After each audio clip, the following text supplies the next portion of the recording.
soit AI et BI, deux familles finies d'ensemble non vide, telles que AI est équipotent à BI, quel que soit I.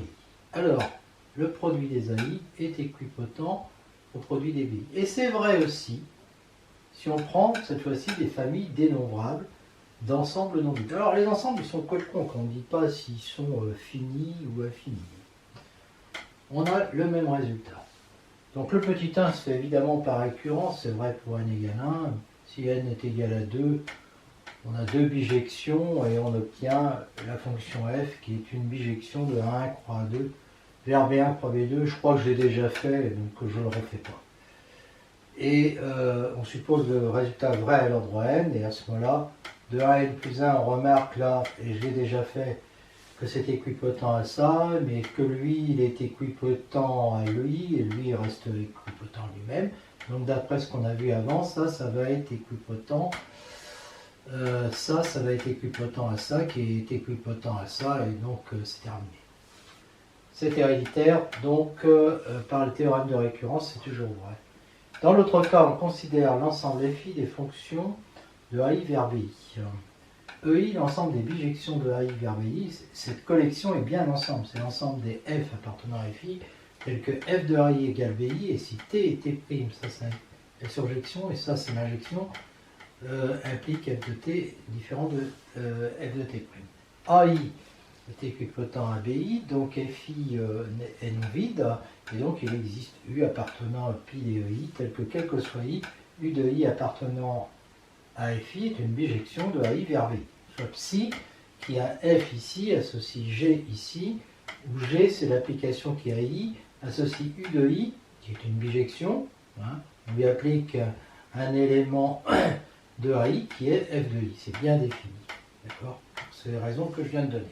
Psi est-elle bijective? Ben oui, bien sûr, elle est injective, parce que si F et G appartiennent à ça, psi de F égale psi G, ça équivaut à dire ça équivaut à dire ça, et comme UI est une bijection, ça équivaut à dire que F de I est égal à G de I, quel que soit I. D'accord?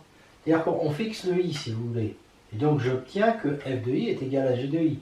Et ensuite, le I, comme c'est quel que soit I, F de I égale G de I, quel que soit I. Et donc F égale G, et donc psi est injective. Puis si H est de ce côté, bon, on fait l'opération inverse, on définit F par... F est défini par F de I, c'est pas G, hein, c'est F de I, est égal à U-1 de I en H de I, quel que soit I appartenant à N, possible parce que U est bijective. Ça appartient à I, car H de I appartient à BI, et donc ça appartient à I. Il est clair que U de I en F de I, c'est égal à ça, donc ça fait H de I, quel que soit I appartenant à N. Donc H est égal à psi de F, ce qui veut dire que psi est surjective, donc bijective. Et donc là, j'ai bien une bijection entre ces deux ensembles qui sont donc équipotents, et c'est terminé. Produit dénombrable d'ensemble dénombrable. Donc ça, c'est des choses qu'on a déjà vues dans une leçon sur le dénombrement, la leçon aussi sur l'ensemble grand N, et puis une leçon sur les ensembles infinis. Si AI est une famille finie d'ensembles finis non vides dénombrables, non vides, pardon, excusez-moi, alors leur produit est fini de cardinal, le produit des cardinaux. Je démontre par récurrence sur N en utilisant que cet ensemble est équipotent à celui-là. Et pour A croix B, il est fini de cardinal cardinal de A fois cardinal de B, se démontre par récurrence sur le cardinal de A. Voilà. Donc ça, voilà le schéma de la démonstration facile. Je l'ai déjà fait. Hein. Si AI est une famille finie d'ensembles non vides dénombrables, alors le produit est dénombrable, et si l'un des AI est infini dénombrable, le produit est infini dénombrable. Par récurrence sur N, évident si N égale 1, si N égale 2, on a deux injections, et donc on va avoir une fonction F qui elle aussi est injective, parce que si j'ai ça, et donc j'ai ça. Et comme N croix N est dénombrable, il y a aussi une injection qui va de N croix N vers N. Donc G rond F va être une injection de A1 croix A2 vers N, et donc A1 croix A2 est dénombrable. Si A1 est infini dénombrable, on choisit la fonction I bijective, hein, et puis on prend un élément dans A2, et puis on remarque que cette application-là est une bijection, d'accord, sur N. Donc A1 croix A2 est dénombrable. est infini dénombrable, est infini dénombrable, mais A1 croix 2 est inclus dans A1 croix 2 comme ça, qui lui est dénombrable. Donc comme il contient une partie infinie, bah, il est infini dénombrable. Voilà. Idem si A2 est infini dénombrable.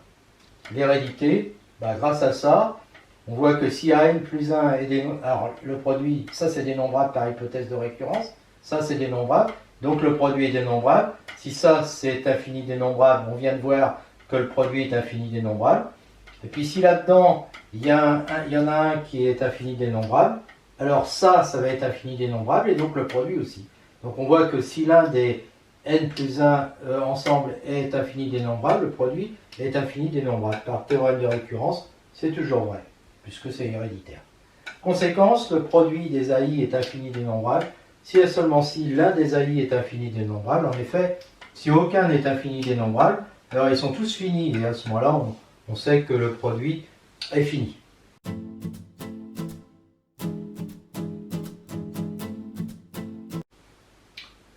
Produit infini dénombrable d'ensemble fini, soit AI, une famille infinie dénombrable d'ensemble AI fini non vide. Donc A, leur produit.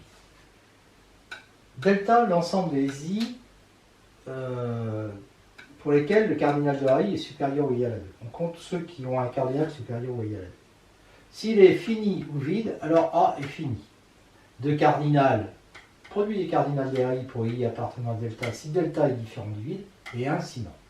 Et sinon, dans les autres cas, A est équipotent à R, donc infini non dénombrable.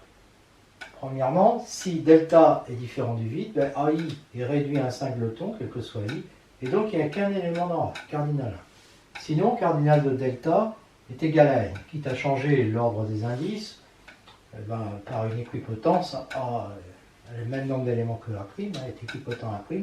On peut supposer que les indices sont au début. Donc delta égale 1 jusqu'à N, et pour I supérieur à N, AI est réduit à un seul élément. Donc X est égal, je vais appeler X égale le produit de N plus 1 à l'infini d'RI. D'accord? Donc lui, il est cardinal.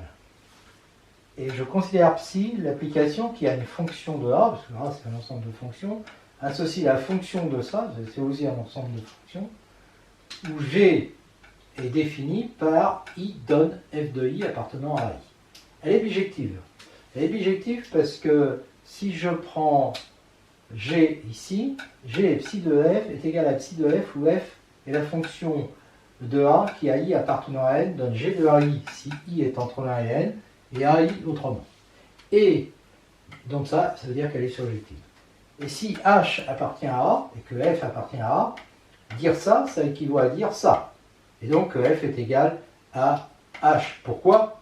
Parce que de toute façon, pour I plus grand que N plus 1, F de I est toujours égal à H de I.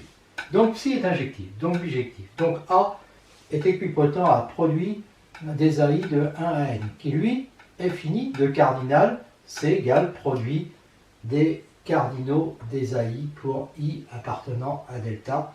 Et donc là c'est terminé. D'accord? Voilà. Alors, petit 2 maintenant, delta est infini dénombrable. C'est le cas où delta est infini dénombrable. Eh bien, à ce moment-là, oui, parce que ça a été vu avant.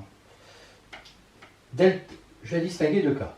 Le cas où delta est égal à n et le cas où delta est inclus dans n. Si delta est égal à n, l'axiome du choix nous dit évidemment que A est différent de vide, qu'il existe une fonction comme ça. Je pose BI égale AI moins AI qui est différent du vide, parce qu'ils sont AI est de cardinal supérieur ou égal à 2. Donc je peux encore enlever un élément, d'accord? Et donc dans BI, je vais trouver un autre élément, petit BI. Et donc je vais avoir deux éléments qui sont dans AI, deux éléments distincts. Alors, AIBI est équipotent à 0,1. Donc le produit des AIBI est équipotent à ça, où XI est égal à 0,1. Mais ce produit des 0,1, c'est l'ensemble des fonctions qui AI associe un résultat qui est de 0 ou 1. Autrement dit, c'est 0,1 à la puissance n. Et ça, je sais que c'est équipotent à P de n et que c'est équipotent à R. Donc, le produit pour n des AIBI est équipotent à R. AIBI est inclus dans AI. Donc le produit ici, il est moins puissant que celui de A. D'accord? Donc R est moins puissant que A. Les AI sont inclus dans N, quel que soit I. Donc le produit des AI est moins puissant que le produit des N pour I appartenant à N, qui fait N puissance N, qui lui aussi est équipotent à R. D'accord? A est moins puissant que R. R est moins puissant que A. Donc A et R sont équipotents. Deuxième cas, ils ont la même puissance. Deuxième cas, delta est inclus dans N. Delta prime est égal à N moins delta, d'accord? Et comme c'est une inclusion stricte, il est non vide. D'accord? Donc pour I appartenant à delta prime, AI est réduit à I. En psi, toujours la même fonction, on associe G qui, pour I appartenant à delta, associe f de I appartenant à I. Parce que là, le produit est sur delta. D'accord? Donc, psi est évidemment injective, hein, pour les mêmes raisons qu'avant. Et si je prends G appartenant à... Là aussi, c'est les mêmes raisons. G égale psi de f, où f, c'est la fonction qui a I appartenant à delta donne G de I appartenant à I. Et pour I appartenant à delta prime, ben, il n'y a pas de choix. On donne AI appartenant à I, vu que AI, lui, il est réduit à I. Donc elle est surjective, et comme elle est injective, elle est bijective. Elle est bijective. Hein. Alors oui, ça j'ai noté au passage que f de I est égal à I si I appartient à delta prime. Donc A va être équipotent au produit des AI sur delta. Et lui, d'après, ça revient au premier cas où delta est égal à n. Hein, parce que là, delta, lui, il est dénombrable. D'accord? Et puis les AI sont tous de cardinaux supérieurs ou égal à 2, comme dans le premier cas. Donc ça, on sait que c'est équipotent à R.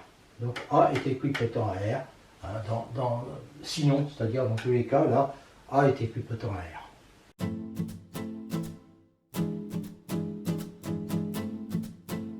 Si A, B sont deux nombres réels, ces quatre intervalles-là sont équipotents à R.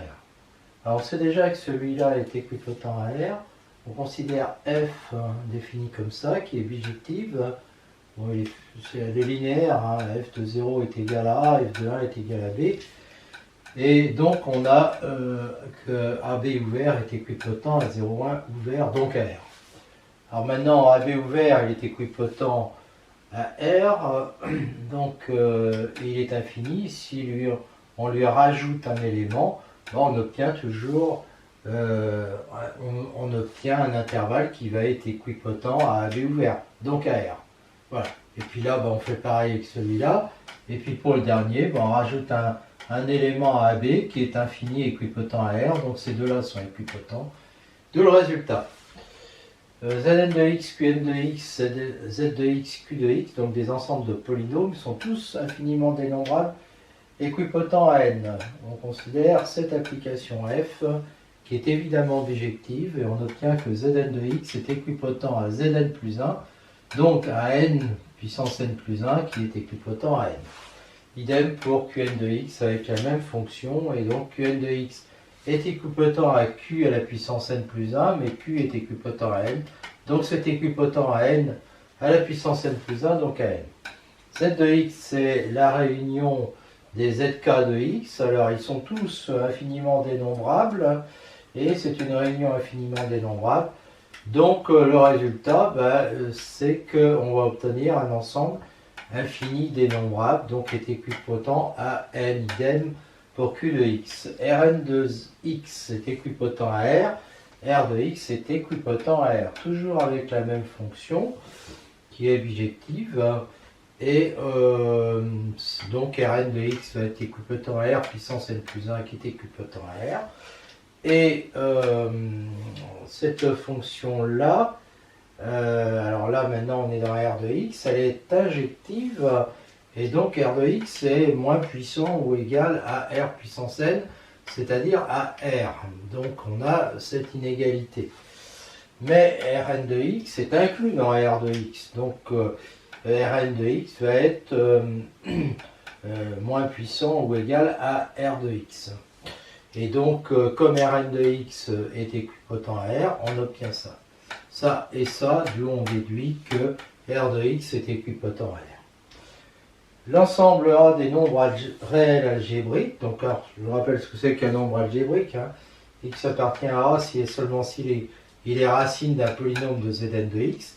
est infiniment dénombrable, donc équipotent à n. Quel que soit P appartenant à Z de X, on note R de P l'ensemble des racines réelles de P. A est donc la réunion pour P appartenant à Z de X des R de P, mais Z de X il est dénombrable, donc c'est une réunion dénombrable, et les R de P sont vides ou finis. Donc une réunion dénombrable d'ensemble vide ou fini, eh bien ça nous dit que A est dénombrable. Mais A est infini parce qu'il contient n, vu que tout entier est algébrique, vu qu'il est racine de ce polynôme-là.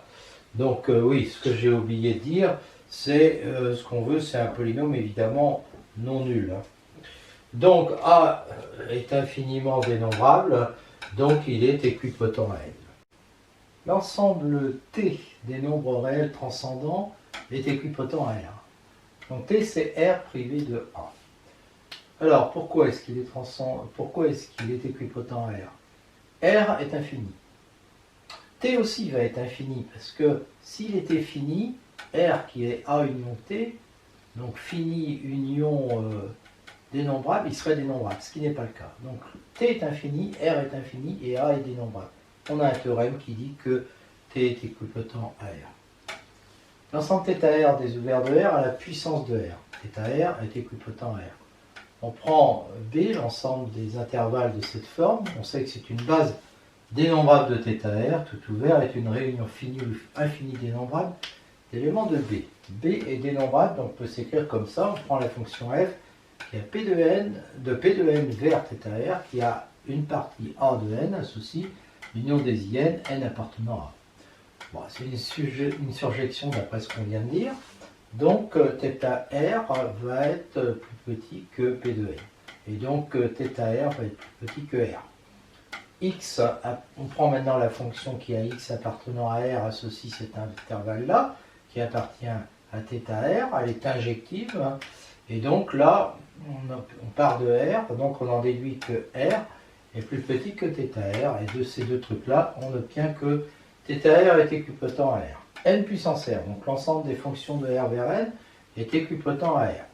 Donc on a ça. Démonstration, on prend phi qui a X associe delta X, la fonction qui a T appartenant à R associe soit 0 soit 1, 0 si T est différent de X, 1 si T est égal à X, donc on arrive bien dans N. Et cette fonction est injective, hein, c'est une évidence. Hein. Si X est différent de Y, on voit bien que là, ça ne sera pas la même chose. Et donc, R est plus petit que N, R, on part de R, est plus petit que N puissance R. Maintenant, je prends la fonction psi, qui a une fonction donc, de R vers N, associe l'image de F. Donc, l'image de R par F. Donc, c'est P de N privé du vide. Alors elle est surjective. Pourquoi? Parce que si A est une partie de n privée du vide, alors soit c'est un singleton, à ce moment-là je prends la fonction constante à A, et donc j'ai psi de f égale A, et sinon je dis que A c'est A union B où il y a des éléments dans B, hein, c'est pas vide. Donc je prends la fonction f qui a X appartenant à R, associe X si X appartient à A, et A si X n'appartient pas à B. X si X appartient à B, pardon, et A si X n'appartient pas à B. Bon, f de R va être égal à B, donc elle est surjective, et donc, comme on part de n puissance R et qu'on arrive dans P de n moins vide, n puissance R est plus petit que P de n moins vide, donc plus petit que P de n, et donc plus petit que R. Et donc, j'ai démontré ça, je ne sais plus où je l'avais, ici, j'avais ça. Là, je viens de démontrer ça. Et donc, de ces deux choses-là, j'obtiens que n puissance R est équipotent à R.